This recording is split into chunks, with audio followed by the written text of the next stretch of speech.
L'Éternel est notre force. Amen. Ce soir encore, bien-aimé, je déclare que la joie de l'Éternel est ma force. Amen. Et toi-même déclare que la joie de l'Éternel est ta force ce soir. Amen. Parce que si l'Éternel nous enlève sa joie, on sera comme une enveloppe vide. Mais ce soir, je bénis la grandeur de notre Dieu. Et j'ai béni aussi le nom de l'Éternel. Ce soir, nous allons parler de Isaac. Isaac qui était le fils d'Abraham. Nous allons parler de s'aimer dans la sécheresse. S'aimer dans la sécheresse. Et avant qu'on ne puisse entrer dans les vifs du sujet, j'aimerais qu'on lise notre Bible au verset 26.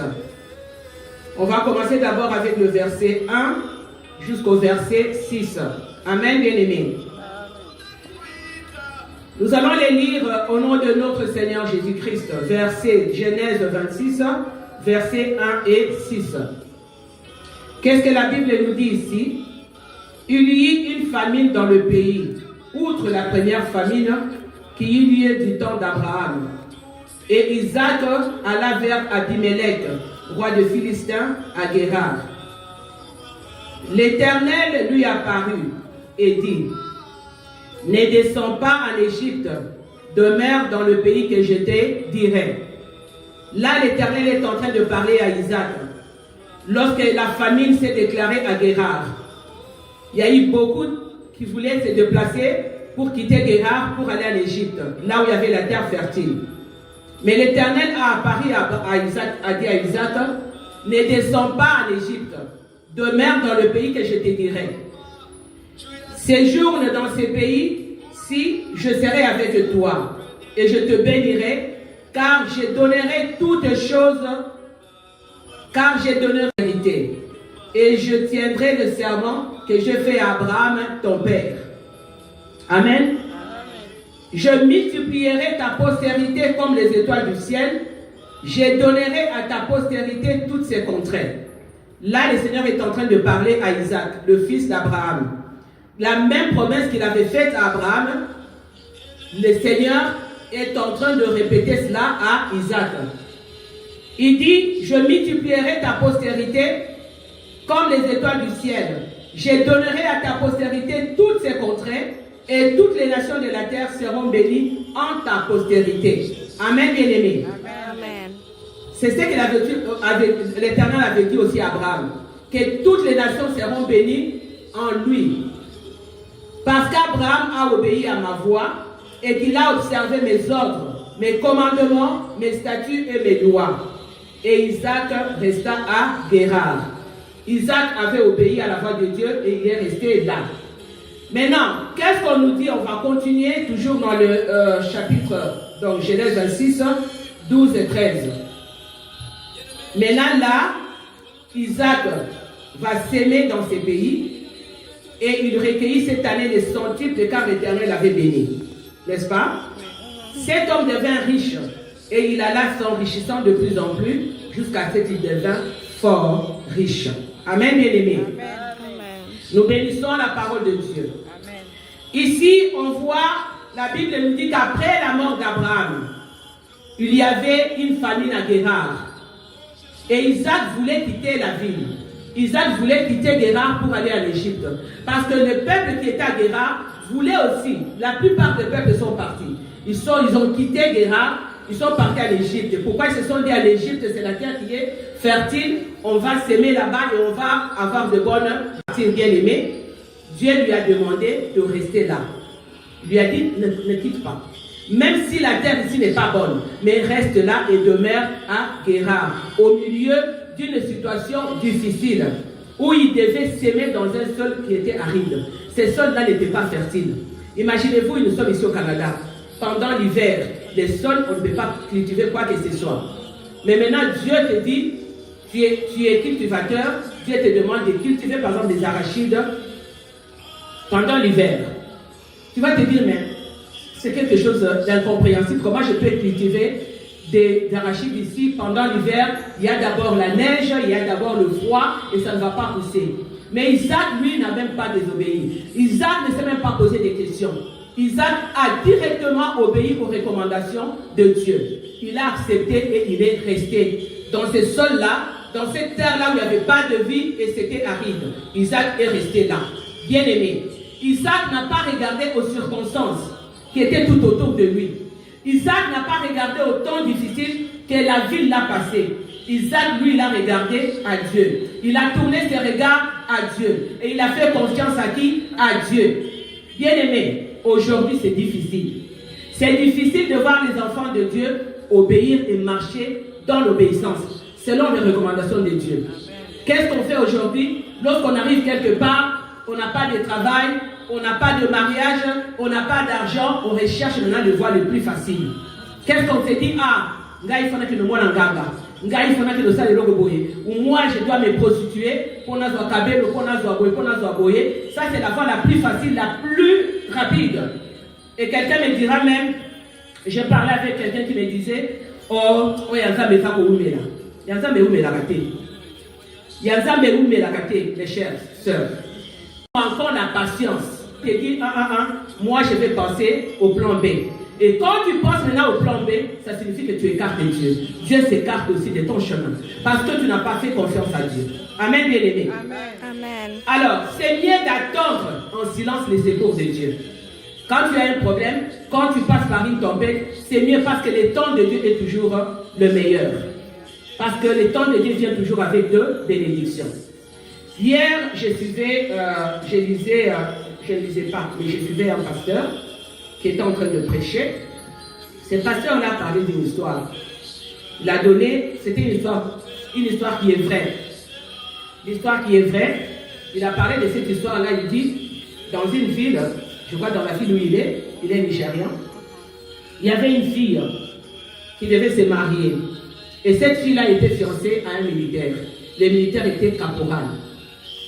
Le jour du mariage, elle s'est habillée, la famille, les amis, tout le monde à l'église pour aller à la fête du mariage.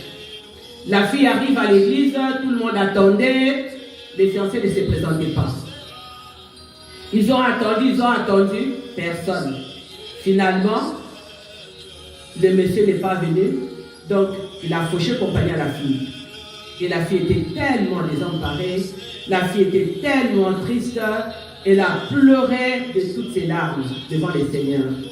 Elle avait honte devant tout le monde. Mais cette fille-là n'a pas abandonné la foi en Dieu. Cette fille-là est restée attachée, accrochée à l'Éternel. C'est pourquoi j'ai dit, Isaac n'a pas regardé aux circonstances. Isaac n'a pas regardé au temps difficile. Comme cette femme-là, elle n'a pas regardé que cet homme-là l'avait abandonné au devant de tout le monde. Que cet homme-là avait amené une honte dans sa vie. Mais cette fille-là, elle a tourné ses regards vers l'Éternel. Qu'est-ce qui s'est passé quelques temps après? Quelques temps après, peut-être une année, peut-être un mois, fiancé, toujours par un militaire. Et le pasteur dira, si c'était vous, qu'est-ce qu'on allait dire? Oh, encore un militaire? Non, n'accepte pas ce mariage-là. Parce que souviens-toi du premier militaire qui t'avait abandonné. Maintenant encore un militaire. Mais vous voyez comment Dieu est merveilleux. C'est pourquoi j'ai dit, les temps de Dieu est toujours les meilleurs. Qu'est-ce qui s'est passé? Les fiancés qui étaient avant, c'était un caporal. Les fiancés qui est venu après, un général. Vous voyez un peu l'écart entre caporal et général. Maintenant, qu'est-ce qui s'est passé les jours du mariage? Parce que le monsieur avait disparu, n'est-ce pas? On ne le voyait plus. Les jours du mariage, le général a envoyé ses militaires qui sont à son service d'aller chercher sa fiancée pour l'amener à l'église. Et la personne qui devait aller chercher la femme, c'est le caporal. Sans savoir que la femme qu'il avait abandonnée, c'est cette femme-là que le général va épouser. Vous voyez comment Dieu fait les choses. Vous voyez comment Dieu honore quand on marche selon les recommandations de Dieu. Quand on reste, on attend les temps de Dieu. Le caporal est parti. Le caporal est arrivé. Il a frappé à la porte. Je suis venu chercher avec tout le respect d'un militaire devant la femme du général. Il arrive. La femme ouvre la porte. C'est qui? C'est ça, son ex-fiancé. Et le pasteur qui dit, la femme n'a pas réagi. La femme a fait comme s'il ne connaissait pas le monsieur. La femme a pris sa robe, a pris toutes ces choses. La femme est rentrée dans la voiture. Ils sont pas. Comment Dieu fait les choses? Caporal, général. Général, caporal. La Bible nous dit qu'il prend les choses faibles, il les élève et il les fait asseoir avec le grand. Cette femme peut-être croyait ou bien les gens pouvaient se moquer d'elle. Dire, oh, tu vois comment on l'a fait. On l'a abandonné, on a fait ceci. Mais regarde comment Dieu l'a honoré. Parce que Dieu a vu l'obéissance qui était en elle. Amen, bien-aimé. Bien-aimé. En ces moments comme ça, c'est là où intervient notre foi. Notre foi intervient là où il y a des difficultés. Notre foi intervient là où il y a des problèmes. Parce que la foi, c'est le fruit de l'esprit. C'est une assurance que lorsqu'il y a quelque chose qui arrive dans ma vie, Dieu va agir. Amen. Dieu va se manifester. Amen. Dieu va me bénir. Amen, bien-aimé. Les sols de Guérard n'étaient pas un sol fertile. C'était un sol qui ne pouvait pas donner quoi que ce soit. Mais Isaac avait obéi à la recommandation de Dieu. Il avait obéi parce qu'il avait foi dans les dieux de son père. Dieu avait dit à Abraham que je te bénirai. Il avait fait promesse à Abraham. Et le même promesse, il le fait aussi à Isaac, son fils. Et Isaac va se tenir sur les promesses de son père que Dieu lui avait faites. Et Isaac va obéir à ces promesses-là. Pourquoi? Parce que Dieu nous dit qu'il nous a bénis dans Abraham. Nous sommes la postérité d'Abraham. Nous sommes héritiers parce que nous devenons les enfants de Dieu et nous allons hériter aussi les promesses qu'il avait données à Abraham. Amen, bien-aimé. C'est pourquoi, bien-aimé, ne sème pas n'importe où. Tu ne dois pas s'aimer n'importe où. Vous ne les connaissez pas. Vous ne les connaissez pas, même si ces coussins-là sont lavés. Mais ces gens-là, ce ne sont pas des chrétiens. Les lits-là, ce ne sont pas des chrétiens. Vous ne savez pas qui était là, quelles sont les cérémonies qu'on avait faites dans cette chambre-là, avant que toi, tu ne prennes la chambre. Alors moi, je dis toujours, avant même, si je boucle. Si je réserve, mon français, comment ça fait? Si je réserve une chambre d'hôtel, je prends le temps d'entrer en prière. Je prends le temps de prier pour cette chambre-là. J'ai dit, Seigneur, que cette chambre-là soit inondée dans le sang de Jésus. J'ai pris même pour les coussins. Parce que, tu vas noter d'ici. Noter d'ici ont beaucoup de choses. Les diables peuvent déposer des mauvaises choses. La tête de quelqu'un, tu ne sais pas si c'est un satan, si c'est qui. Toi, tu vas prendre ta tête, toi, un enfant de Dieu. Ok, quand on a un papa, et les rêves que tu vas commencer à faire, ce qui va entrer en toi, c'est que le diable va déposer en toi. Parce qu'il y a des gens qui vont dans les chambres d'hôtel. Ce n'est pas pour aller, ou bien pour aller, parce qu'ils veulent aller, c'est pour faire des choses là-bas. Pour prendre des âmes là-bas, pour prendre des vies là-bas, pour prendre des étoiles. Maintenant, quand on a un enfant de Dieu, on a des chambres d'hôtel, 5 étoiles, on a côté, papa, ok, sans le savoir. Amen, bien-aimé. C'est pourquoi on ne doit pas résider n'importe où. On ne doit pas manger n'importe quoi. On ne doit pas aussi aller n'importe où. On ne doit pas aussi dormir dans n'importe quelle maison. Parce qu'il y a des endroits où la présence de Dieu n'est pas là. Toi, tu vas seulement entrer là-bas. Tu rencontres d'autres choses là-bas. Tu commences à rentrer alors qu'ils sont pour rien. Parce que toi-même, tu es allé ramasser ça là-bas. Amen, bien-aimé. La Bible nous dit dans le livre de Galates 3, 29 que si nous sommes en Christ, nous sommes de la postérité d'Abraham. Et nous sommes aussi héritiers de ses promesses. Lorsque tu deviens un enfant de Dieu, tu hérites de ces promesses-là. ces promesses-là deviennent aussi tes promesses à toi. Parce que tu es descendant d'Abraham. À cause de l'alliance que Dieu avait faite avec Abraham. Amen, bien-aimé. Parfois, on peut se sentir abandonné. Parfois, on peut croire que non, mes problèmes, Dieu a fermé les cieux, Dieu ne m'écoute pas, Dieu ne me répond pas, j'ai pris, Dieu n'est pas là, Dieu ne fait rien. Mais il faut attendre les temps de Dieu. Tu vas te dire, mais ma situation ne s'améliore pas, ma situation est toujours comme ça. Tu commences à décourager. Tu commences à lâcher. Là, le diable maintenant t'attend parce que le diable aime ça. Lorsque tu as un problème, il va te voir pleurer. Il va te voir lâcher. Il va te voir que tu commences maintenant à te plaindre. Il vient maintenant commencer à te souffler. Tu vois, maman Claudine. Tu vois, toi. Tu vois, il n'y a pas de personnes ici. Maman Claudine. Vraiment. Nous, on fait des places pour maman Claudine. Toi, tu vas faire.